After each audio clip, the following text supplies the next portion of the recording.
যদি আমরা গণভোট এবং জুলাই সনদ বাস্তবায়ন না করতে পারি, এদেশের জনগণ তাদের দ্বিতীয় স্বাধীনতার ফসল ঘরে তুলতে পারবে না। কাজে জুলাই সনদ বাস্তবায়ন করে এদেশের জনগণের স্বাধীনতা ফিরিয়ে দিতে তরুণ ছাত্র সমাজকে আবারও রাজপথে জীবন দেওয়ার জন্য প্রস্তুতি নিতে হবে।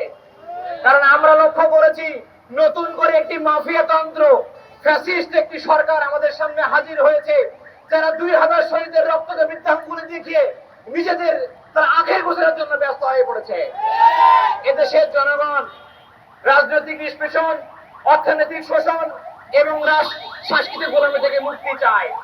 তারা ভারতে আধিপত্যবাদের জ্বালানি থেকে মুক্ত হতে চায়।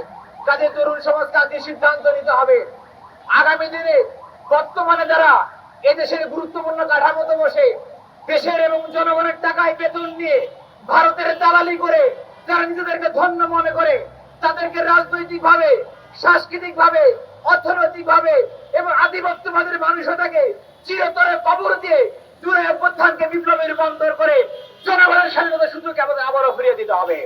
দেশের জনগণ প্রকৃত স্বাধীনতার সাদা সাধন করতে পারবে।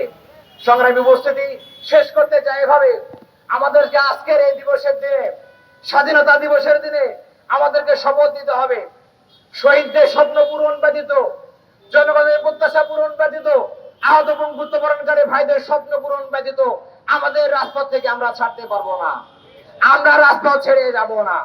কাজে আগামী দিনে একটি বৈষম্যহীন, একটি সার্বভৌম, একটি স্বাধীন, একটি সবার বাংলাদেশ গড়ে আন্দোলন তৈরি হবে রাজপথে।